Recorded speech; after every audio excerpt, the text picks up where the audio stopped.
Nang makarating si Teiko sa kanilang tagpuan ay wala pa roon si Yamato kaya nang dumating ito ay humingi ito ng pasensya dahil na late siya. Kakaiba ang dating ni Yamato ng araw na iyon kaya lalong nagkakagusto sa kanya si Teiko. Kakaiba ang cake na ginawa ni Yamato ngayong araw at bago iyon kainin ni Teiko ay sinabi nito na sana ay magustuhan niya iyon kahit medyo maalat. Muli ay nagustuhan iyon ni Teiko bagay na nagpapasaya kay Yamato dahil lagi nitong nauubos ang gawa niyang cake. Binigyan din niya ito ng maiinom dahil nung nakaraan ay bumili pa si Sunakawa. Sa pag-akala na gusto ni Yamato ang kaibigan niya ay ikinwento niya iyon kay Yamato at sinabi pa na siguradong hindi iyon manloloko ng babae dahil matagal niya na iyong kilala. Masaya na si Teiko na pinasalamatan, tinulungan at nakakatikim siya ng cake ni Yamato, ang gusto niya lang ay maging masaya rin ito.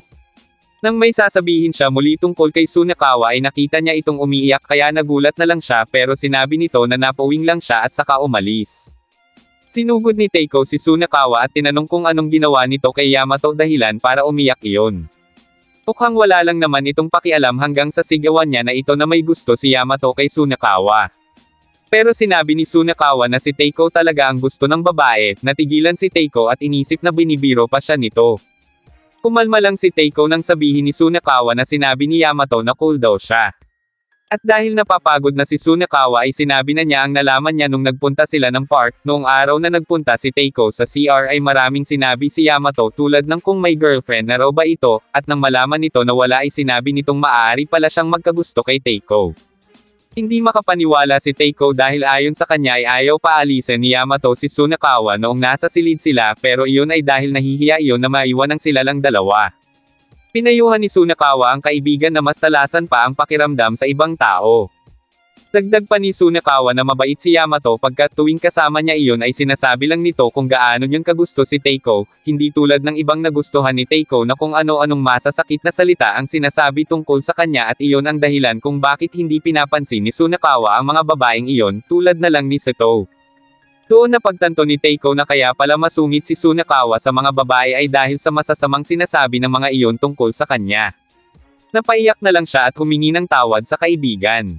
Pero hindi pa rin makapaniwala si Teiko na may gusto sa kanya si Yamato kaya sinabi ni Sunakawa na siya na mismo dapat ang makarinig yun mula kay Yamato para maniwala siya. Biglang kumatok ang nanay ni Sunakawa at sinabing naroon si Yamato kaya agad niyang pinatago si Teiko pero dahil sa sobrang laki nito ay nakaangat ang paa ng higaan. Nang dumating sa silid si Yamato ay humingi kaagad ito ng payo kay Sunakawa dahil sinabi nito na naiyak siya sa harap mismo ni Teiko. Naiyak siya dahil lagi na lang si Sunakawa ang bukang bibig ni Teiko tuwing magkasama sila kaya pakiramdam niya ay itinataboy siya nito at masakit iyon para sa kanya. Tinanong siya ni Sunakawa kung susuko na ba siya pero sinabi niya na susubukan pa rin niya dahil sa tingin niya ay hindi na siya makakakilala pa ng taong tulad ni Teiko at gustong gusto niya talaga iyon.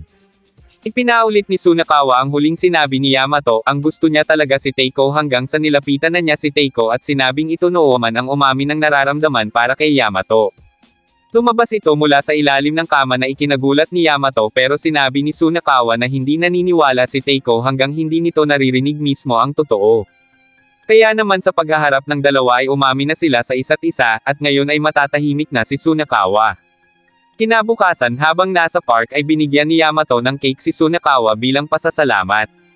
Masaya siya na masaya si Teiko, doon ay naiyak si Teiko dahil para talagang siya ang asul na dambuhala sa kwento at si Teiko ang pulang dambuhala, dahil ang tanging nais lang ng asul na dambuhala ay ang maging masaya ang pulang dambuhala kahit pa ang kapalit nyon ay ang paghihiwalay nilang dalawa pero sa huli ay magkaibigan pa rin sila.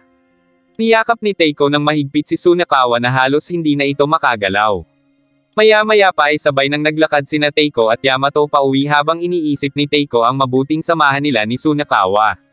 Nang sumunod na araw habang sakay sa tren ay pinag-uusapan ng mga estudyanteng babae si Sunakawa dahil sa kakisigan nito, habang ang mga lalaking estudyante naman ay si Teiko ang pinag-uusapan dahil mukha itong malakas. Nang bumaba sila sa istasyon at hindi nila napansin na sabay pala sila, nagulat din ang mga estudyante na magkakilala pala ang dalawa. Habang sabay na naglalakad ay namumula ang pisngi ni Teiko dahil sila na ni Yamato. Isang ina ang napatigil sa paglalakad dahil sa pagod nang biglang lapitan sila ni Teiko at binuhat ang stroller pataas ng hagdan na ikinagulat ng babae pero sinabi ni Sunakawa na tumutulong lang si Teiko. Nang makataas ay si Sunakawa ang pinasalamatan ng babae dahil sa takot nito kay Teiko. Biglang dumating si Yamato at sinabing napakalakas talaga ng boyfriend niya. Ipinagawa siya nito ng Japanese sweets na kinatuwa naman ni Teiko. Nang makatapos kumain ay naiilang na si Sunakawa sa matatamis na usapan ng dalawa kaya nagpaalam na ito na uuwi na siya. Nagkaroon ng oras ang dalawa sa isa't isa at nag-selfie pa para gawing wallpaper ng cellphone. Halos sumabog ang puso ni Teiko dahil sa kilig. Nang biglang tumawag ang mga kaibigan ni Yamato at narinig niya ang sinabi nito na kasama niya ang kanyang boyfriend na lalo pang nagpakilig dito. Hiniling ng mga kaibigan ni Yamato na magkita-kita sila na kasama ang mga kaibigan din nito. Pumayag si Teiko at sinabing sasabihan ang mga kaibigan kaya natuwa si Yamato. Sa harap ng klase ay sinabi ni Teiko na may girlfriend na siya at natuwa naman ang mga ito para sa kanya. Tinanong niya ang mga ito kung sino ang walang girlfriend at nais magkaroon pero lahat ay nagtaas ng kamay ang mga iyon. Dahil lahat ay interesado ay iminungkahi niya na magbato-bato pick na lang ang mga ito at kung sinong apat na mananalo ay siyang makakasama niya. Ipinaalam niya rin iyon kay Sunakawa at pinilit na sumama iyon sa kanya. Pinaalalahanan naman siya ni Sunakawa na hindi porke mabait si Yamato ay mababait na rin ang mga kaibigan nito, dahil minsan ay may mga tao talaga na aabusuhin ang pagiging mabait ng isang tao. Nang makauwi sa bahay ay ipinadala ni Yamato ang litrato niya kasama ang 5 nitong mga kaibigan. Kinabukasan ay nagharap na ang mga iyon at nagturuan na ang mga babae sa pagpili sa mga kasama ni Teiko. Nang ipakilala ni Yamato si Teiko sa mga kaibigan ay nagulat ang mga ito at sinabing para siyang isang oso at hindi maitatanggi ang pagiging malakas nito nang masalaw niya si Yamato na muntik ng matumba. Mabilis din niyang naalis ang mga nakaharang sa pintuan. Pumunta sila sa isang restaurant at habang nakaupo ay nakatitig ang lahat ng kaibigan ni Yamato kay Sunakawa. Tuwang-tuwa naman ang mga kaibigan ni Teiko sa mga kaibigan ni Yamato. Pero nang may itanong itong kakaiba ay pinagsabihan niya iyon.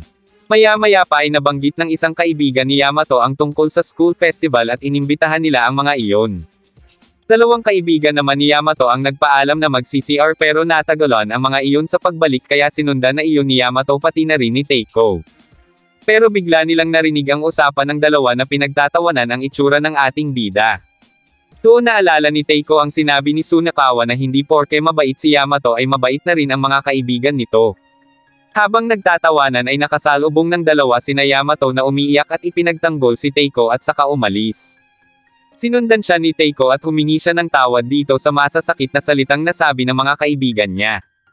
Sagot naman ni Teiko na ayos lang siya kaya huwag itong mag-alala, may iba't ibang ugali talaga ng mga tao ang makakasalamuhan niya sa pagkakakilala niya kay Yamato. Isang bagay lang ang nalaman ng ating bida na talagang mabuting salita ang sinasabi ni Yamato tungkol sa kanya kaya nagpasalamat siya dito. Naiisip din ni Yamato na hindi niya naipaliwanag ng maayos sa mga kaibigan niya kung gaano ka-cool si Teiko kaya bumalik sila upang ipaliwanag ang tunay na pagkatao nito. Habang naglalakad pabalik ay hiniling ni Teiko na sana ay ganoon lang sila palagi. Nang biglang sumiklab ang apoy sa isang silid ng gusali at nagkagulo ang mga tao. Nakita nila ang mga kaibigan nila pero wala sina Nanako at ayon na nagpaalam mag-CR. Agad na binasa ni Teiko ang sarili at pinasok ang gusali upang iligtas ang dalawa. Natagpuan niya si Nanako at agad na dinala sa labas at bumalik para hanapin si Ayo. Nang makita niya si Ayo ay agad niya itong sinanggaran sa bagay na babagsak sa tapat nito at pinaalis na si Ayo habang pasan niya ang mabigat na nakadagan sa kanya. Nang makalabas sa gusali ay sinabi ni Ayo na naiwan sa loob si Teiko matapos siyang tulungan nito. Inisip ni Teiko na doon na magtatapos ang lahat hanggang sa makatanggap siya ng tawag mula kay Sunakawa na sinasabing nais siyang sundan doon ni Yamato at malulungkot din si Sunakawa kung mawawala siya. Narinig niya mula sa tawag ang pag-iyak ni Yamato at dahil ayaw niyang umiiyak ang kasintahan ay nagkaroon siya ng lakas na tumalon mula sa bintana ng gusali. Agad siya nitong niyakap at ipinangako niya na hinding-hindi na ito muling iiyak ng dahil sa kanya. Nang maapula ang apoy ay nagpasalamat ang mga kaibigan ni Yamato kay Teiko na nagpangiti dito. Habang pauwi na ay sinubukang magpaliwanag ni Yamato pero sinabi ng mga kaibigan niya na naiintindihan na siya ng mga ito at humingi ng tawad sa maling pagkakakilala dito. Samantala, hinangaan naman si Teiko ng mga kaibigan niya sa katatagan at katapangan niya. Nang makauwi ay nakatanggap siya ng mensahe mula kay Yamato, masaya na ito pagkat nalaman na ng iba ang totoo niyang pagkatao.